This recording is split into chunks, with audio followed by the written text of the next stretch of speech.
Welcome to Tuesday Night Live with the House Heroes. I am Ryan Leneker and excited for this new year, 2023. It's already off to a bang.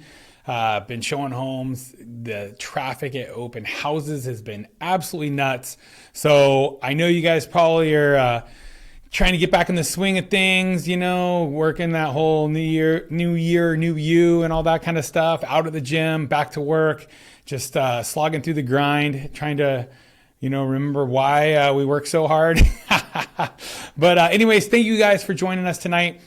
And we're the House Heroes. I'm Ryan Leneker. Our goal is to educate and empower you so that you feel comfortable in your real estate knowledge, so you're not intimidated when you're out there looking to buy your first home, buy your next home, buy your first investment, right? Sell or move up. And our goal is to bring you all of the up-to-date information from the trenches so you know what you can expect in this current market. So let's jump into it. Anyways, definitely. If you like what we're going to talk about today, please give me a thumbs up or a heart button. I'd love to hear your feedback. And again, if you have any questions, just shout them out. That's what I'm here for. I will answer questions, but let's jump into it. So basically what I want to cover tonight is rent versus own. A lot of people are starting to hear on the headlines, rents are coming down. And, obviously with rates being much higher, their payments are higher. And so they think, oh, wow, the difference in price is so astronomical. How do I stomach it? Does it even make sense? And that's what I want to kind of cover. So as we get into it here, let's hit one of the headlines. This just came out from Yahoo News and Yahoo Finance today, and it's talking about the retreat of mortgage rates. We're starting to finally see them taper off. I know a lot of the economists that we follow have been mentioning that they expect rates to get down into the mid fives this year. And they're starting to bounce off that 7 into those low 6s. We're definitely happy to see it. If you guys want up-to-the-date rate information, obviously DM us. We'll get you with the lender. But you can also follow us on YouTube, where we have Real Estate Daily. Monday through Friday, we bring you the update in rates from Optimal Blue. And we go over all of the current events from that day. So if you want to know the most current events, definitely be following us on Real Estate Daily on YouTube under the House Heroes. So and turn those notifications on and subscribe, and you will get all of that latest stuff pop into your phone so you can't miss it. So we're starting to see the finances. A lot of mainstream media is starting to realize, hey, real estate is not in this tailspin we thought it was going to be in. Really why we've been talking about all along. There's just no inventory, and there's no sight of any inventory coming. And so it just comes back to supply and demand. Is affordability rough? Yes. With these higher prices and now higher rates, payments are higher. It is absolutely a struggle for a lot of people, but it doesn't mean that it's going to tailspin down just because rates went up. I'd say from April, May-ish, the peak, the blow off top of the last real estate market of that bull run, it has dropped off. I feel most of the markets I'm serving, there's maybe a 15 to 20% drop there, and it has stayed. And as rates have come down, prices have gone up, and as the rates have gone up, prices have come down a little bit. And more than anything, it just might take a home a little bit longer to sell. But anything that's move-in ready, we are still seeing them fly off the shelves. I know the escrow I opened on Thursday, we were up against 10 offers, 3 at our price. We were lucky to get it. So you guys can't go into this market thinking it's going to be, you're able to just blow out the seller. It's still technically a seller's market based on the months of inventory in the market. But what are some of the benefits of being a homeowner? Well, let's actually go through really quick. What are some of the benefits of being a renter, right? One of the things is you don't have to fix any plumbing issues. You just call somebody else, whether or not they respond and whether or not they fix it to your standards. Hey, that's not really up to you, but you don't have to worry about it. It's not a cost that's coming out of your pocket when there is a issue, right? Plumbing leak, something like that, electrical problem, what have you. So it's supposed to mentally make it a little easier, especially when you're young, maybe when you don't know much about homes. It's something you just don't have to worry about, right? You cut that check every month and somebody else takes care of the property. Now, there's some Downsides, you can't paint it your color. You can't do those upgrades you might want. When they come out and fix something, it's not to your standards. It is what it is. So there's some, issues there. And then flexibility. So if you only want to be a place, maybe a year, 6 months, less, you've got those options. You can go find a rental where you can try out a neighborhood, you can try out an area and not have to worry about, hey, shoot, I paid a lot of closing costs. I put a big down payment. I put zero money down maybe, but I paid closing costs to get into a house. And then a year later, I need to sell it. You're going to have a loss because of commissions and stuff like that in most instances. Now, the last couple of years, you might not have had a loss because the market was through the roof. But in most cases, it doesn't make sense to buy a home for a year or buy a home for 2 years, right?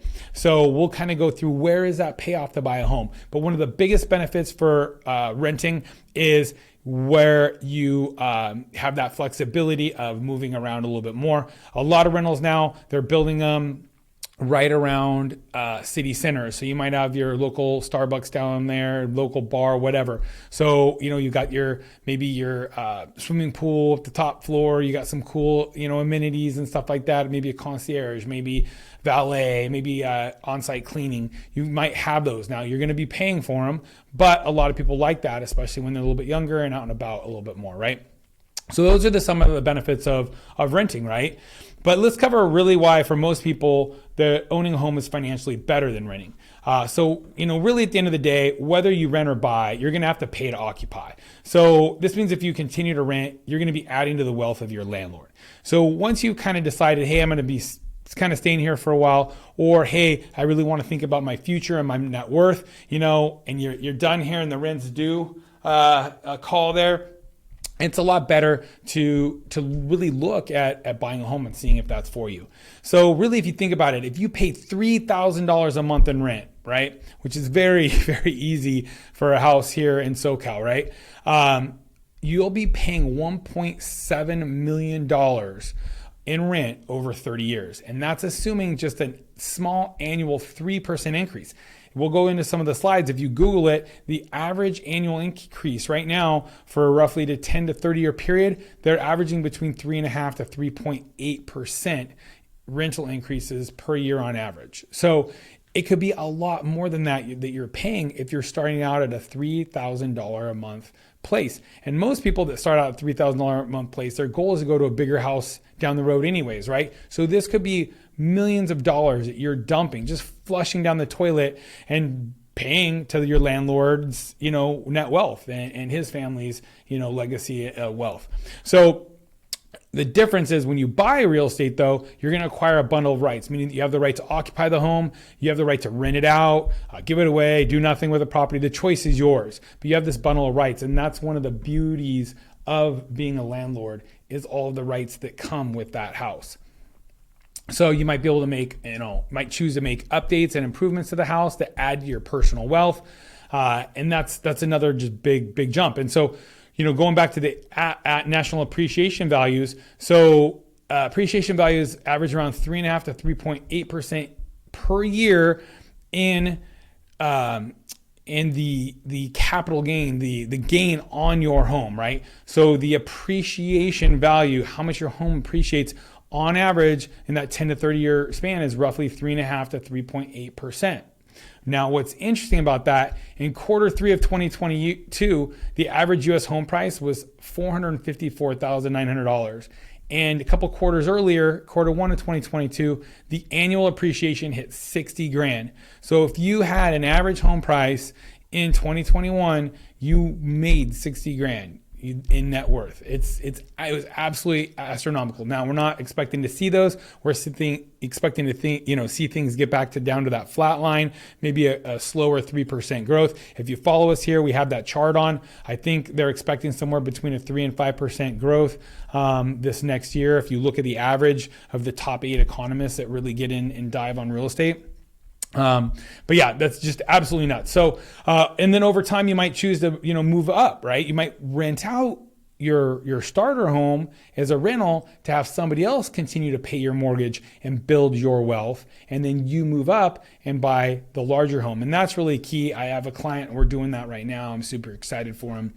But either way, as a property owner, you're increasing your wealth. through time, just paying down the mortgage. And we'll break down how that is. And number one is homeownership is really a forced savings. You are taking out a loan, you're buying an asset, right? So if it's $1 million home, you're slowly paying down your loan on that $1 million through the principal reduction, right? And that's essentially a forced savings account. So, you basically are going to become a disciplined saver every month, whether you like to or not, right? So every month when you make your house payment, you're adding to your equity, and it's essentially a savings plan as you chip away at that loan. Also, let me go back to slides and cam. So that's what I'm talking about here. So I guess nothing was really too important on those. And so also homeownership allows you to lock in your monthly housing costs. This is huge. When you are in a rental, you can expect rents to go up as you renew in most cases, right? Now, if you get that old landlord and they're just kind of happy to have you in there, hey, you might get lucky for a few years, but all of a sudden they pass away and their heirs take it over or they sell it, you can expect to either get kicked out or that to get jacked up. So I've had a lot of clients where they're just too cozy, they get this low rent payment, they should have bought a long time ago and been adding to their own net wealth, and all of a sudden when they get the boot, they're just shell shock, and now they look at how much time they wasted. And in real estate, time is your friend. The sooner you could get in and borrow money at today's rates, the future value of money is worth more than the present value of money is worth more than the future value. So you want to borrow now and pay it back when it's easier down the road, right? When money is not worth as much. So you're able to lock in when you get a 30-year fixed loan, for example, you're locking in your housing costs. The only cost that's really going to go up are your taxes, which in California here, I believe they're capped at 2% a year is the max they can go up. And insurance is going up, and we're going to see that raise, at a pretty decent amount. But if you're a tenant, expect your landlord to pass that cost right down to you as well. So that's just one more thing that's adding into those increases. Now, we have seen some of the headlines recently that rents are starting to slow down, but I'll tell you what, I've never seen a landlord renew somebody's rent and drop it. They might keep it the same and not raise rent. They might be leasing up their new ones a couple bucks cheaper, but they know they've got you locked in there, because until rents really, really drop, are you really going to spend the money to get a U-Haul, to move all your stuff, to take all that time for $100 savings down the hall? No, it ain't going to happen. And they know that. So even when I watched like 2007, some of the biggest drops, 2008, 9, rents didn't go down. You might have had an apartment, leasing new stuff, given some incentives, hey, third month free, things like that. But really nobody was moving to get that little incentive because it cost them more to move. Whereas a loan, now you're fixed, right? So you've got that fixed rate loan and your payments mainly fixed, other than incremental stuff that normally is going to keep up with CPI or be lower. It's normally going to be lower than a 3% a base jump in your taxes and insurance. And you might have a chance to refinance, right? And actually get that payment lower. That's another great benefit that a ton of people have seen in this last 2 years. So people that are buying now, listening to the economists that expect rates to come down, that's one of the things they're hoping on. They still have to qualify to make the payment. I tell my clients, hey, worst case scenario, feel comfortable with this payment now, but there's a good chance you can drop this down the road. So homeownership allows you to lock in your monthly housing costs, right? When you rent, you do not have control over the costs, you have for having that roof over your head. And when you face the challenge of rent jumping considerably each year, it's something you should consider, right? So, if your rent starting out at $2,400 a year, you can expect roughly $150 in roughly 3 years. So just expect that to go up, because you're really paying your landlord's mortgage, taxes, insurance, and his profit, right? Whereas if a homeowner, you're chipping away at the principal amount every single month. And let's jump into that slide. So this is one of my favorite slides. I'm going to pop it up big here. So I'm going to throw over. So here's my arrow, if you can see it. So this is what's known this is your mortgage payment over here. It's what's known as PITI, right? So you have a principal portion of your payment. You have an interest portion of your payment. You have a taxes portion of your payment. And you have your insurance portion of your payment. So in this instance right here, this is charted out roughly on a $1 million home where somebody's putting 20% down. This is an $800,000 loan amount at a 6.25% rate. So what we have here is a mortgage of $6,034, right? And this is how it's broken down. And this is what we were talking about here, your 4 savings amount, your interest, your taxes, and your insurance, right? Over here, this is your rent on a comparable home in Orange County. So this is roughly a City of Orange 4-bed, 2-bath house right now. $1 million, $800,000 loan versus your rent at about $4,800 if you're coming in as a new tenant. That here, you're flushing it down the toilet every month. You normally aren't going to have any sort of tax break for that rental payment. You know, you're normally taking a standard deduction. Whereas over here at $4,000 a month in interest, you can normally write that off. Talk to your CPA. I'm not an accountant, but when the standard deduction is roughly $24,000, $25,000 a year for a married, couple filing jointly, from what I remember, this here, if you're paying, $4,000 times 12, $48,000 a year in interest, you've got a much more significant tax write-off. So for a lot of people making decent money, this is very important for them to have that extra tax write-off.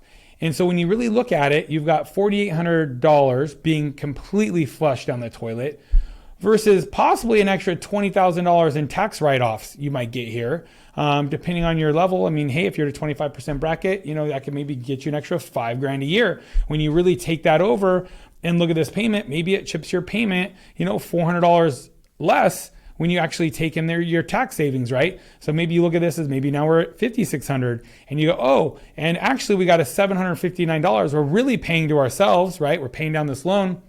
So now we chip it down even more. That's a $4,900 payment, really, when you look at the grand scheme of things here.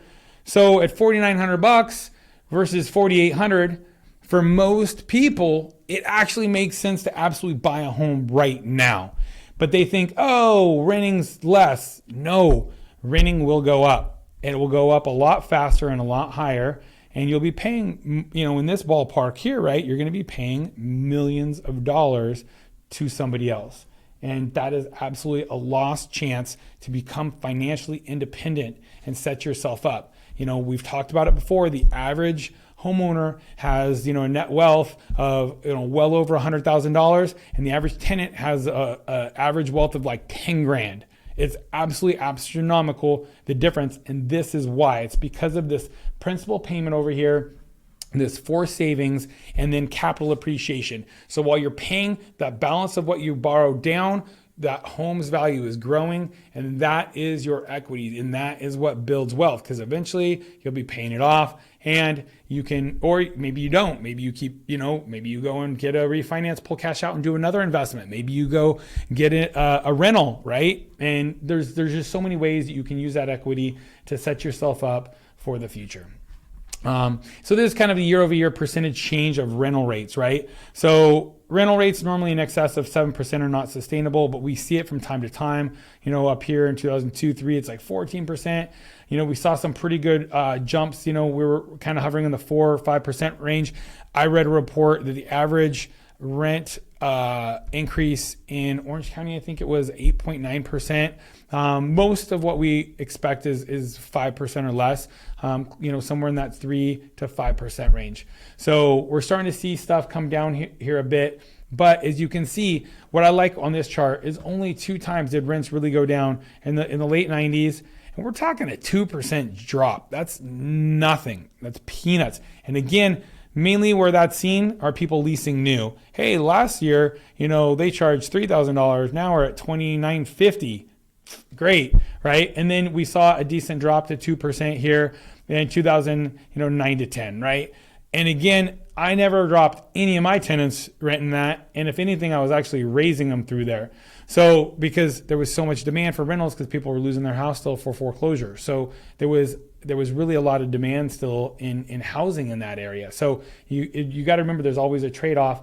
And in the United States, especially in California, we have a housing shortage. We have a rental housing shortage. We have a buy to own housing shortage. And so we really don't see a lot of this, heading anywhere other direction for a long period of time, unless there's some, black swan event, nuclear, government really sends us down the toilet, whatever.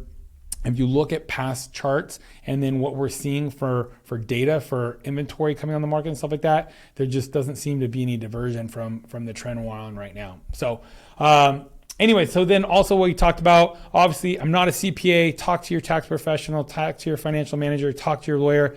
I'm just going over what I know to the best of my knowledge, but again, I am not that professional. So if you're looking at buying a house and you want to, what's important to you is some of these mortgage interest deductions, you need to talk to a CPA and see if it works for you, because not everybody's situation is the same. So, but for most people, generally a renter does not have a tax write-off for the rent that is paid. And as a homeowner, you might be entitled to write off interest that was paid for the year, but definitely talk to your CPA and see if that's the case for you. And then also tax-free profits upon the sale of your primary residence. When you sell your home, there's something called IRC 121, Internal Revenue Code 121, so the IRS code. And when you sell your primary home, a home you've lived in 2 out of the last 5 years, you might be able to exclude an amount of the sale that was a gain, right? Before you have to pay taxes on it. So a single person can exclude up to $250,000 in gain from a home they lived in 2 out of the last 5 years that they've sold as their primary residence, and a couple may exclude up to $500,000, and that's one of the huge benefits of creating wealth through home ownership, right? If you buy a stock, you own it 5 years, and you sell it, you still are paying capital gains on it, right? If you're selling a house and you've been there 3 years, you have no gain on that first $250,000 if you are single, as well as you have leverage, and we'll talk to that in a future slide. So that number I was going through before, this rent roughly $6,000. The mortgage about roughly $6,000. Let me go big slide here. Your rent over here, mortgage of $6,000, right? Versus rent roughly $4,800 or so. This is using a rent of even higher, $5,170. But this shows you where the break even is. When does it make sense to be a renter, right? If you're living in a place for a year, it absolutely makes sense to rent. If you're living in a place for 2 years, it makes sense to rent. 3 years, it makes sense to rent. 4 years, it still makes sense to rent. After about 5 years, if you plan to be in that spot for roughly 5 years, is normally when you see the break even, right? And this is based on an annual rent increase of 5%. And over roughly a 9-year span, you're going to see an appreciation gain of $900,000 based on the forecasted appreciation of 7.44. That was the average over the last 9 years in Orange County, and that's what this is calculated on. So obviously, if we see closer to 3 to 5%, this number is going to be quite a bit smaller. And so you would also see, so this is just purely on appreciation on a 7% gain. If we see closer to 3%, it'll probably be close to 500,000, 450, something around that number, right? But then also you're paying off that mortgage. So you're paying, in roughly 9 years, I think 9 years, you're paying off roughly 109,000. So you could walk with $1 million gain in 9 years. And that's what this big chart over here that's kind of cut off, but that's where you really start to hit the sweet spot. Time is your friend in housing when you buy. The longer you're there, you've got all of those benefits, and they really stack on top of each other, right? And this is one of the things I like to really explain to my clients. At the beginning of the loan, right, you've got your $800,000 balance, right? You're going to be chipping away at it through the principal reduction. So it goes down over time.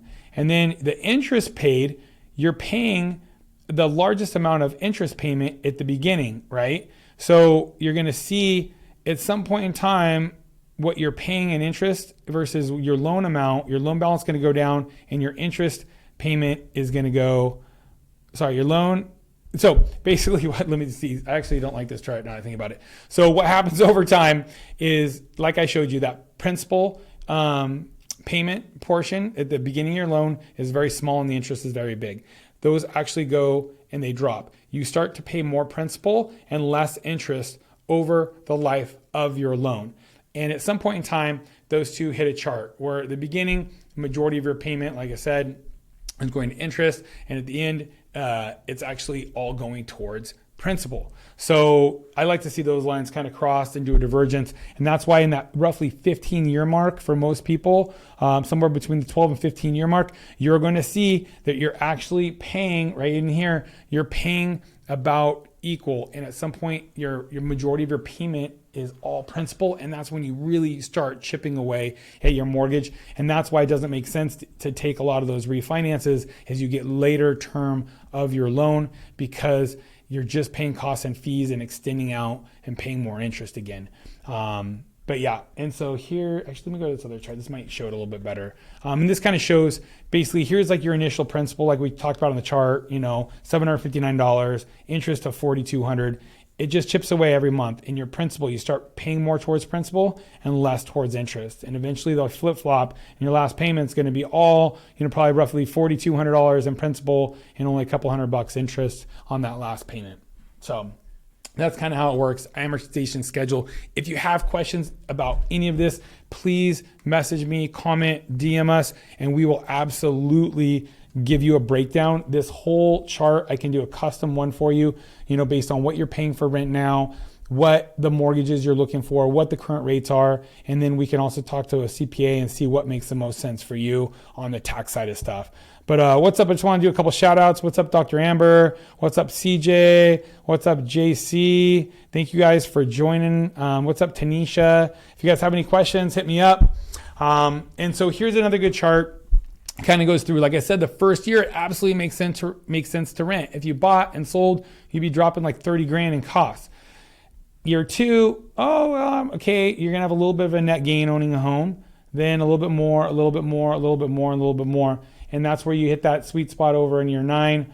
You're gonna be looking at a net gain of roughly $974,000, and that includes closing costs and commissions and cost to sell of $114,000, $474. You'd have an appreciation gain, 907, amortization gain of this, and a tax benefit of that. So you roughly cash flow difference of $22,000. So pretty huge, really, really interesting when you see that chart, everything you're giving up by being a renter for that little bit of flexibility and for that extra little bit of payment difference that really, when you take into taxes and what your savings are, it's nil. It's nothing for most people. So, and the other big benefit is leverage, like we talked about, right? So if you go and you buy stocks, okay, you're normally not buying a leverage. You go and you buy, $10,000, $100,000 of Tesla. All right, well, and it goes up 100%, you double your money. Well, let's look at this kind of little example here, right? So you've got a gain as a percentage of the entire property value, but you really only had a small down payment. The smaller the down payment, the larger the cash on cash return. So a 10% gain on a $100,000 stock investment grosses you $10,000, plus you will have to pay taxes on the gain. Whereas a 10% gain on a $100,000 down payment for a $500,000 house grosses you $50,000 because you're getting the 10% gain on the $500,000 house. So it's a $50,000 gain. And then if you're going to sell it as an owner-occupied home, it would be tax-free based on IRC 121. So that's some of the benefits is you have leverage, right? You're putting a little down payment, you're borrowing a lot of money, and the gain percentage, that 3%, that 3.5%, that 5% is on that home's value, right? It's not on what you put down. It's not on your small down payment. And that's why a majority of billionaires, in the past 20 years, before all the tech kind of group came in, they were all real estate moguls. It was nuts. It was almost all the wealth was created on real estate before all the tech stuff came in. So, and on top of it, no other investment lets you live inside of it. And that is something to be said for it, right? So, you go and you buy stocks, you buy bonds. Hey, maybe you do buy stocks on leverage. Hey, it's very risky. You might get wiped out a lot faster. Your collateral is really at risk there. But yeah, can you trade on leverage? Yes. Is it way more risky? Yeah, absolutely way more risky than putting your money into a home where you can live inside of it. If you come into a hardship. And this was one of the questions or conversations I had with two of my clients right at the onset of COVID. They were both worried. I don't know if they're both independent, small business owners, own their own business. They're like, I don't know during COVID if my business is going to be around. I don't know if I'm going to have cash flow. And I said, look, we couldn't even get offers accepted, before, COVID started to be an issue. We got your offers accepted. We were getting beat out all across the board. At your mortgage payment, rents right now cover it plus a little bit. That is a buying opportunity. If you hit a hardship, you go and move back in with your parents and you rent this out. Because again, even in 07, even in 97, none of my rents drop. Right? So yeah, I might have dropped 2%, 4%. Rents don't really go down. And if right now you can get rent for your home, what you're paying on your mortgage, and it clears it and gives you a couple bucks in your pocket, that is a safe bet here in SoCal. And I said, look, I think you should absolutely take this opportunity. And I walked through on both of it too. Like you could rent out each room and make even more. And both clients bought those homes and they absolutely crushed it. I think each of them is probably up $250,000 to $300,000 in value now. Both of them had a very good business cycle through COVID, did very well, and we're very happy. But sometimes you have to break it down to the dollars and cents and look at what is your plan B. What happens if, poop hits the turbine, so to speak, right? If, the SHIT hits the fan. What is your backup plan? And that's the beauty of home ownership is you buy that leveraged stock, you get wiped out in a down market. With a house, you can rent it out. You can rent out rooms and still live in it. You have so many options. And that's the beauty of those bundle of ownership that you do have, the bundle of rights in that real estate market, having a fee simple ownership. So in many areas, rent is close to a mortgage payment. When taking this into account, along with the ability to have tax write-offs, equity gain, and adding to personal wealth by reducing the principal owed, home ownership is absolutely a clear winner for most people, unless you're planning on being there for only a year or two like we talked about. Again, if you have any questions about the numbers I ran through, here's some of the key rates we use, historical average in orange. The forecasted appreciation in orange is 7.44. Fed state tax rate was 22% on this. The standard deduction, 25,100. So I can break this all down to you. I can do this entire analysis custom for you if you're interested. Just like I said, reach out, DM me. If you like what I'm talking about today, please hit the heart button. And again, follow us on YouTube, where you can get Real Estate Daily by this sexy man over here. He'll bring it to you. He's definitely opinionated. You might not agree with it. And if you don't, please leave us a comment. We want to hear what you think on all these topics. We're always interested in what you have to say. Other than that, thank you for joining me tonight. If you have anybody you think might benefit from this information, rent versus own, please share this with them and have them check us out. We are going to be covering, this is actually chapter 1 in our buyer's guide. We're going to be covering chapter 2 next week. And I actually don't even remember what that chapter is. So please set your alerts when we go live. But it's chapter 2. I think it might be picking the right agent for the job for selling, for helping you buy a home. So I think it's picking the right agent. But again, thank you for joining me. Peace and God bless.